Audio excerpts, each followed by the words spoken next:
Pero hay que tomar decisiones porque lo primero que hay que solucionar es que la gente no tenga hambre. Eso es lo primero. Si ustedes van por encima de la Mojana, en un helicóptero, en alguna forma, lo que encuentran es esta triste realidad. Las vacas están en el terreno seco y la gente está en el agua. Eso es lo que se llama la injusticia social. Y eso es lo que hay que devolver en un proceso de adaptación de la crisis climática. No es posible que la vaca esté en el terreno seco, propiedad no de un pequeño ganadero, y la gente esté debajo del agua durante un año entero sin poder cultivar. Y ahora tenemos que ver ese proyecto que no tiene que ver con las inundaciones de hoy, sino con la prevención hacia el mañana. Lo tenemos que ver en todos sus matices. Y en esto yo les presentaría el informe del IDEAM. No vino la funcionaria. El IDEAM lo que pronostica es que este mes, octubre, noviembre y diciembre, son meses de intensidad de lluvias, que conjugado con el hecho de que los meses anteriores en realidad han sido también de lluvias, incluso desde el año pasado, nos arroja una situación, en palabras de la funcionaria del IDEAM, peor que la del 2010. Es decir, si en el 2010 todos vivimos esa época difícil, hizo gastar billones de pesos al presupuesto aprobados por el Congreso en una tragedia de inundaciones casi por toda Colombia. Lo que dice el IDEAM es que tenemos una situación peor. Y cuando hablamos de peor, tenemos entonces que aclarar un concepto que debe estar como una marca en el cerebro de cada colombiano, de cada colombiana. Es que estamos viviendo la crisis climática. Los comienzos de la crisis climática. Mucho hemos hablado, pero la gente a veces piensa que esto sucede en China y no en Colombia. Y los modelos de los científicos dicen que lo sufriremos incluso primero en Colombia, por nuestra vulnerabilidad. ¿Qué significa eso de la crisis climática? Que las condiciones del clima serán cada vez más agudas, mucho más que los peores episodios vividos en el pasado. Tanto en cosas como momentos de lluvias e inundaciones, como en momentos de sequías y de falta precisamente de agua en los territorios. Los principales ríos de Europa hoy, de China hoy y de Estados Unidos hoy en este momento no están como este canal, están secos. Allá viven lo contrario de lo que estamos viviendo aquí. Acaban de vivir cómo se quema media Europa por el calor y la sequía. Sea lo uno, sea lo otro, trae aparejado unas circunstancias que se llaman hambre. Si a eso se le suma la crisis económica mundial, si a eso se le suma la guerra que dispara el precio de los fertilizantes, entonces tenemos la tormenta perfecta. Y el resultado de esa tormenta perfecta se llama hambre. Claro que lo he pensado. ¿No es el momento acaso de una emergencia? Los congresistas podrán opinar, los medios de comunicación a nivel nacional, la sociedad toda. Pero si vamos a vivir un episodio peor que el 2010 en términos de clima, entonces necesariamente el país tiene que entrar en una emergencia económica. El problema es que acabamos de salir de otra. Y ese es el drama de los gobiernos contemporáneos. Vivimos el COVID, se expidió una emergencia, creo que varias, no recuerdo ya bien las fechas, se prolongaba, 3 fueron, emergencias económicas. El COVID dejó lo que dejó y no acabamos de salir porque aún el virus está por ahí y ya entramos a otra de tipo climático. Ambas tienen el mismo origen. Hilado a través de la ciencia, el origen último es que estamos cada vez arrojando más gases derivados del petróleo y del carbón a la atmósfera, que calientan el planeta, y al calentarlo cambian completamente los ciclos del clima, agudizando, porque más masas del océano se evaporan por el calor y se transforman en estas lluvias e inundaciones, porque el calor evapora ríos enteros, deshiela bloques de carácter planetario en los polos, eleva el nivel del mar. A veces eso parece un cuento de Hollywood. Elevar el nivel del mar significa que el agua salada entra cada vez más adentro del canal del dique, por ejemplo, entre otras razones. Hay múltiples circunstancias que nos van llenando de virus, porque estos virus no es que los crea el cambio climático, sino que cambia las rutinas de la vida. Los murciélagos que los portan cambian las rutas, porque han cambiado los pisos térmicos de las frutas de los murciélagos y entran en contacto con nosotros por azar y nos vamos llenando de virus. Lo que dice la ciencia es que podríamos extinguirnos como especie en 2 siglos.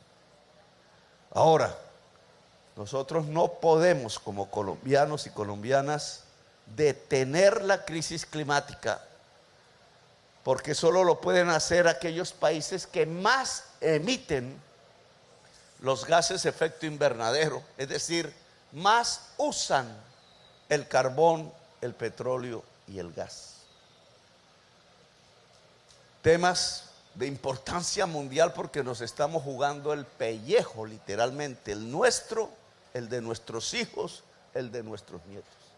Si ya llevamos estos 3 años viviendo como hemos vivido, encerrados en un hospital, temerosos, viendo morir gente, incluso cercanos, ¿cuántos no hemos visto?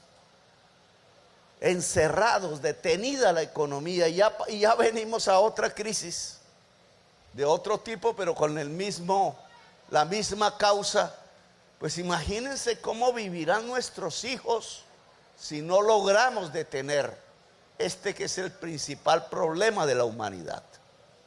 Como lo dijo bien el Papa Francisco, ellos vivirán peor y nuestros nietos peor.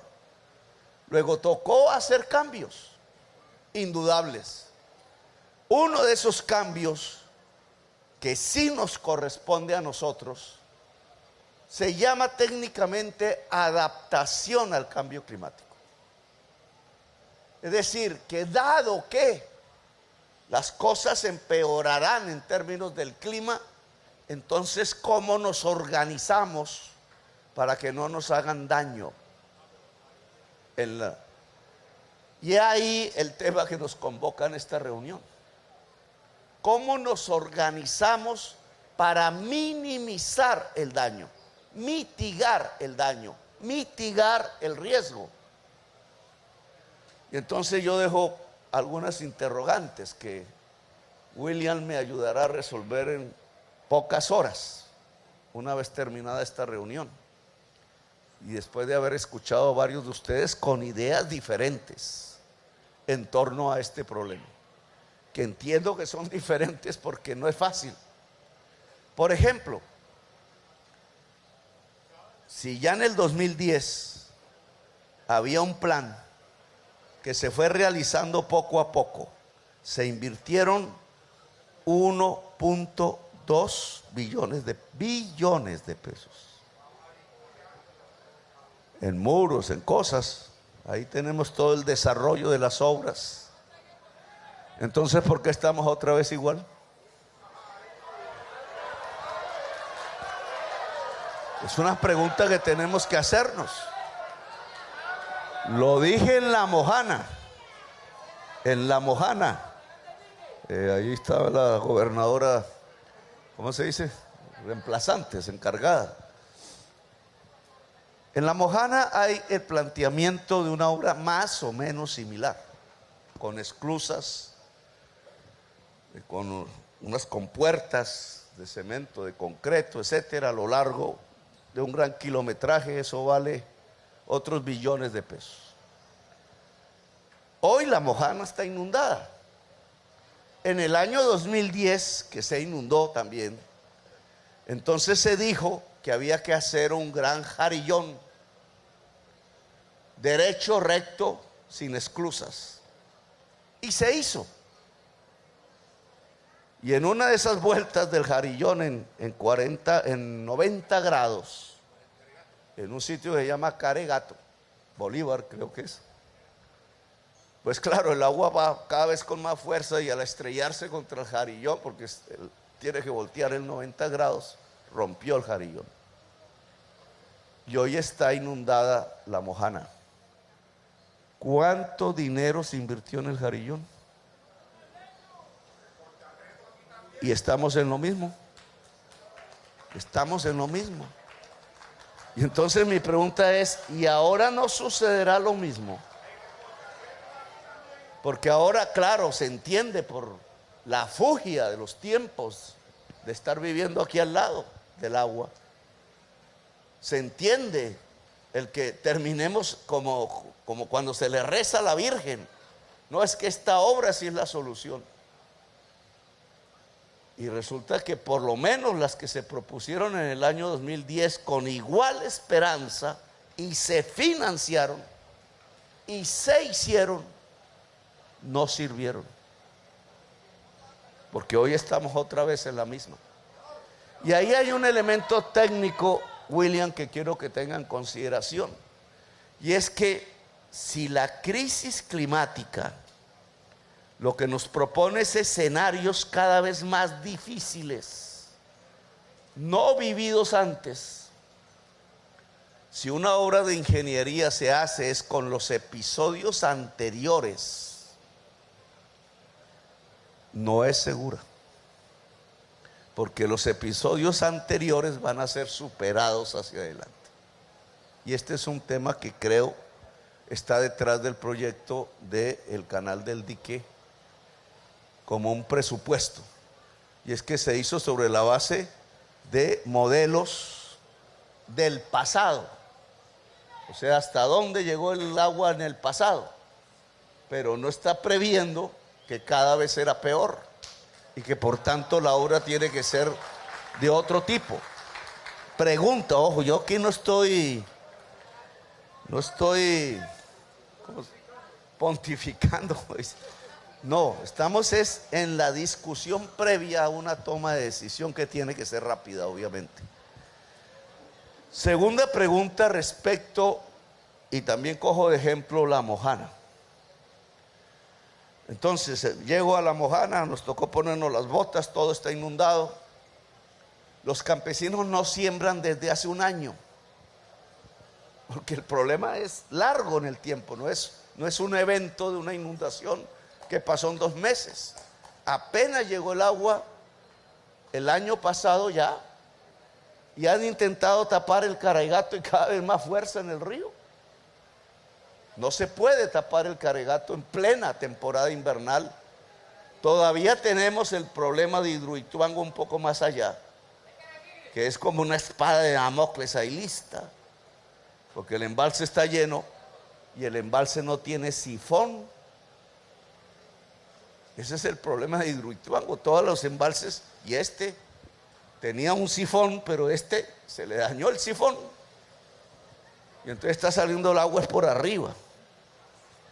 Y entonces hay una potencialidad peligrosa ahora, porque indudablemente el río Cauca cada vez lleva más fuerza, más agua, con mercurio además. Entonces ahí en La Mojana hice una pregunta. El gobernador soltó un dato que usé para hacer una pregunta. Bueno, ¿y cómo es la tenencia de la tierra en La Mojana? ¿Cuántos son propietarios? ¿De qué extensiones? Para hacer una obra de billones de pesos del erario público, que va a beneficiar, si la obra está bien planteada. Ahora se dice, no hay que hacer un jarillón, sino que se les olvidó a los que hicieron el jarillón abrir los espacios para inundar de nuevo los canales, los caños que había antes, que habían tapado los terratenientes, pensando que el agua es el enemigo y que tener la tierra sin el agua es el gran amigo. Una visión feudal. Y entonces preguntamos, a ver si recuerdo, Pava, el 10% de los propietarios de tierras de La Mojana es dueño de entre el 70 y el 80% de la tierra. Oh. Y entonces, si yo hago una obra con el Estado, con el dinero público, ¿a quién beneficio? En primerísimo lugar, al 10% de los propietarios de tierra de La Mojana. Ellos le arriendan la tierra a los campesinos. Los propietarios están en Sincelejo. Los campesinos están bajo el agua. Si hago la obra, los campesinos no son los dueños de la tierra. Estoy valorizándole la tierra a un grupo pequeño en número de grandes terratenientes. Y entonces yo haría la misma pregunta aquí. A lo largo, como dicen, de la bioregión, en todo el recorrido, ¿quiénes son los propietarios de la tierra? Porque si no, eso estuvo bueno. Si no, estamos repitiendo la historia de La Mojana. Y entonces aquí, y este es solo un aspecto, un aspecto. Entonces aquí hay que hacer un pacto, porque si salimos de una emergencia económica, que lo que hizo fue tramitar un endeudamiento grande del Estado para resolver los problemas sociales que dejaba el COVID, medio se logró. Lo que tenemos ahora es más hambre, o sea que se logró a medias, porque creció el hambre en Colombia. Esa crisis fiscal es más grave incluso que lo que la prensa dijo. Y voy a ponerlo en palabras un poco técnicas, me disculpan, para la prensa. El déficit fiscal no es de 5.6, es de 8%. ¿Eso qué es? Que los ingresos del Estado están 8% respecto a toda la economía nacional por debajo de lo que gasta.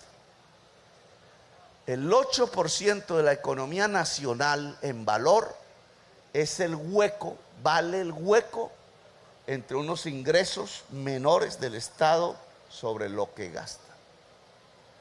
8 puntos.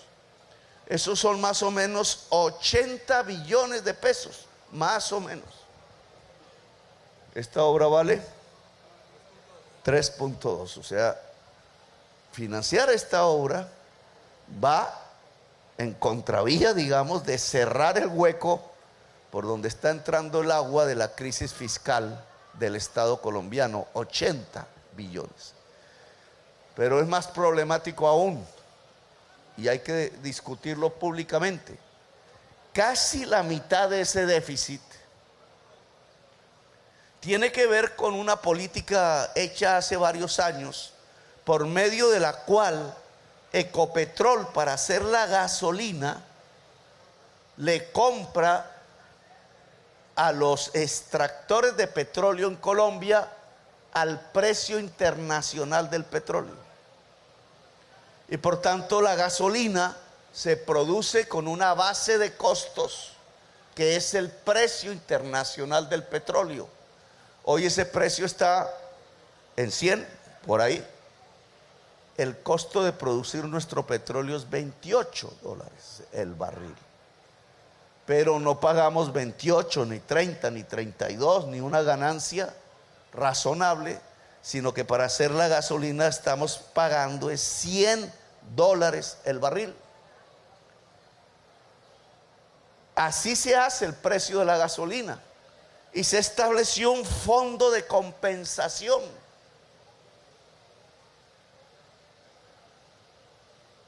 El gobierno de Duque dejó, no voy a hablar mucho de él,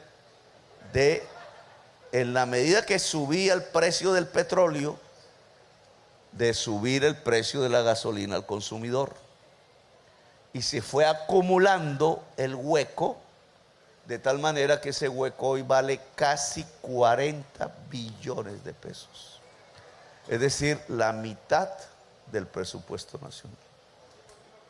La mitad del déficit nacional, presupuesto nacional.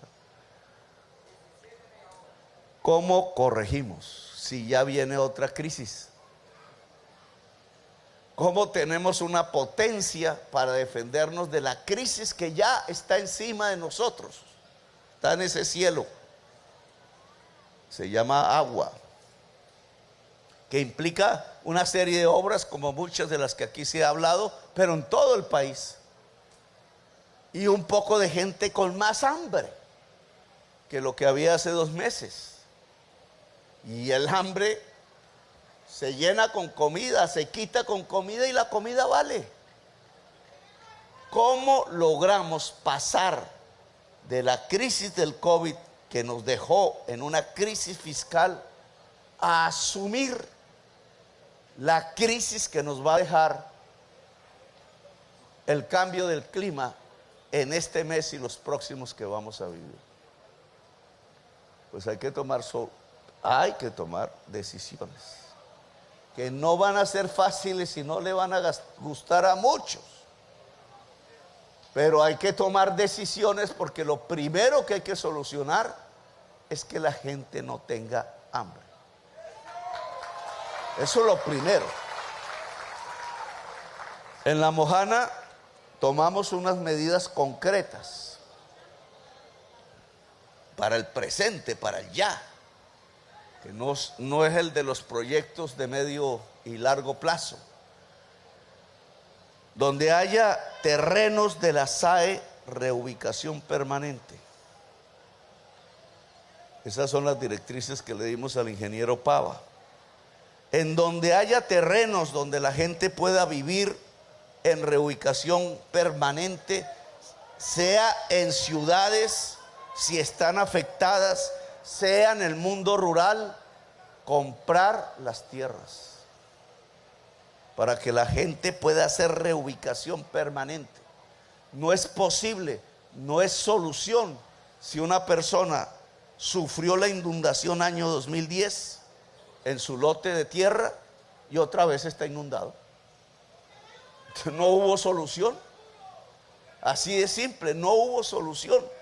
Parte de las soluciones tienen que ver con la reubicación. Cuando se habla de una ciudad, eso implica una reforma urbana. Cuando se habla del mundo rural, eso implica una reforma agraria. Y quiero que miremos este aspecto así. Si nosotros nos queremos adaptar con eficacia a la crisis climática y por tanto defendernos en el primer nivel, que es la vida, tenemos que hacer el mapa de riesgo de cada municipio, y dentro de ese mapa de riesgo no puede vivir nadie. tiene que reubicarse, pero no reubicarse para vivir peor, sino reubicarse para vivir mejor. Es decir, que si se habían llevado los campesinos arrinconados en un playón con el peligro de la inundación, ahora los campesinos deben tener tierras igual o más fértiles, pero sin el peligro de una inundación. Esos planes en cada municipio varían. Por eso hemos solicitado que en cada municipio se instale un comité de crisis climática, y hay que llamarlo así, porque eso es la realidad de lo que estamos viviendo, con participación de la ciudadanía, para que las diversas visiones se puedan recoger en un plan de adaptación a la crisis climática en el municipio, que yo creo implica en grados donde el riesgo es altísimo, reubicaciones permanentes. Que yo creo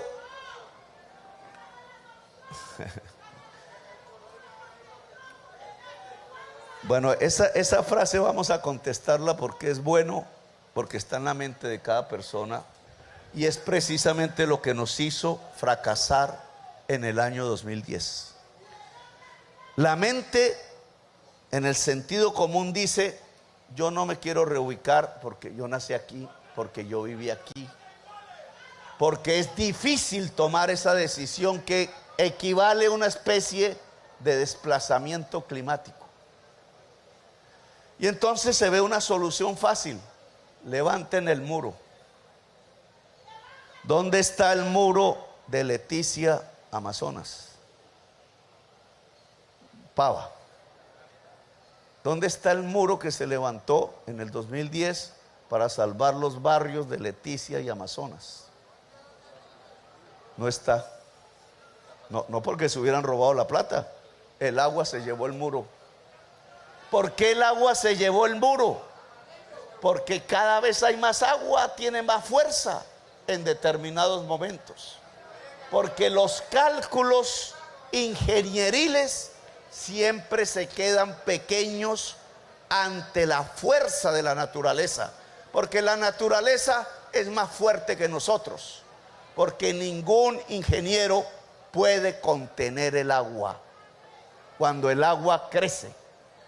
Y porque lo que tenemos como crisis climática es que precisamente en determinados momentos que no escogemos nosotros, el agua crece más que nunca en el pasado. Por eso lo que tenemos que ver es cómo nos adaptamos a la crisis climática. La reforma agraria es una solución, porque igual que en La Mojana, la mayor parte de la tierra de La Mojana no está inundada, pero están las vacas. En La Mojana hicimos una propuesta acerca de los proyectos de mediano plazo, que ya no nos van a resolver esta situación de hoy.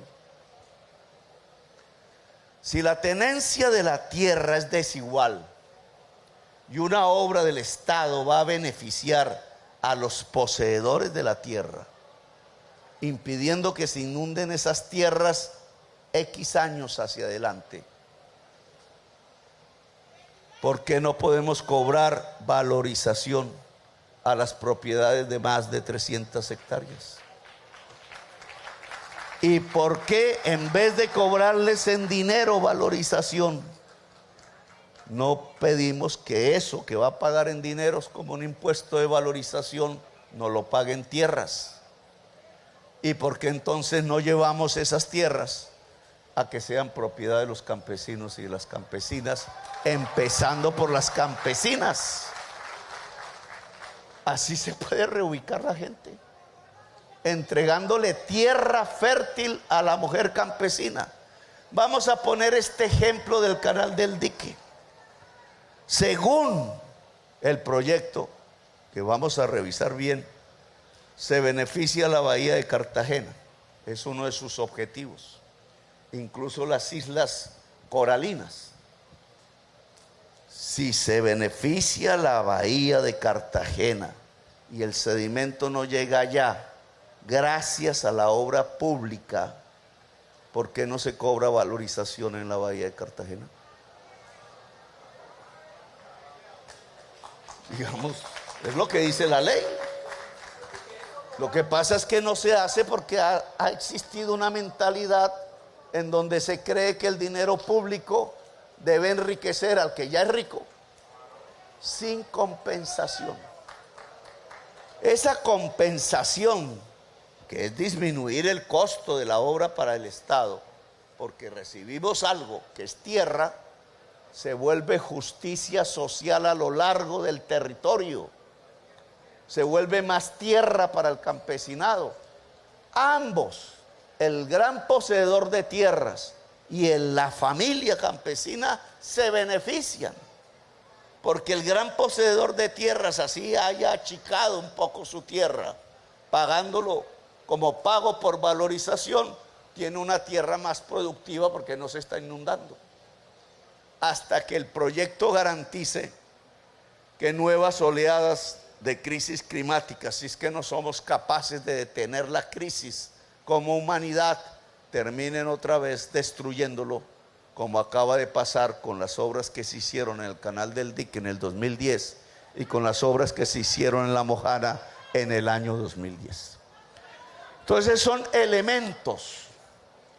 Aquí entonces tenemos dos frentes. Uno, el inmediato, alistar las políticas de mitigación del hambre, alistar el mapa de riesgo del Canal del Dique.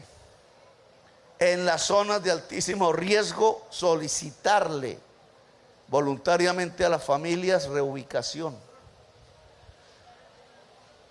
Tener el comité de crisis climática actuando de manera inmediata y estar vigilantes. Tener los recursos, y en esto quizás el Congreso nos tenga que ayudar, más por apoyo político. Tener los recursos que nos permitan mitigar el hambre de las comunidades y sus necesidades básicas en los próximos 3 meses que vamos a vivir, que van a ser duros en toda Colombia, pero que tenemos al menos que garantizar la vida y la dignidad de la vida. Y paralelamente el otro frente, que nos da un poco de tiempo, que es discutir en un diálogo regional, y la región es el Canal del Dique todo, la biorregión. ¿Qué queremos hacer con este territorio? ¿Qué zonas son las que tenemos que dejar para que sea amortiguación acuífera y tengamos agua para la sequía? ¿Qué zonas y qué tipo de proyecto es el que tenemos que hacer para que no pierda el pescador, para que no pierda la naturaleza, para que podamos convivir en la región? ¿Y cómo se financia ese proyecto? De tal manera que una parte, la parte más beneficiada del proyecto por su propiedad sobre la tierra, pueda ayudarnos a financiarla, y no les pedimos dinero, solo les pedimos lo que equivale en tierras para construir más justicia social desde el punto de vista de la economía en todo el Canal del Dique. Estas son las propuestas que dejamos, temas para discutir. En Manizales, en una reunión de estas, se abrió una enorme discusión de si lo prioritario es el aeropuerto de Manizales o son elevar la calidad de las universidades públicas en Manizales. Pues aquí abrimos otra discusión. La obra de ingeniería, valga 3 billones, valga 4 billones, es una obra que se puede cobrar con valorización, y los concesionarios de las islas del Rosario y los habitantes de la bahía de Cartagena y los grandes poseedores de tierras a lo largo del Canal del Dique están invitados, porque se benefician, porque ganan, a ayudarnos a financiar esta obra que es tan necesaria. Gracias, muy amables.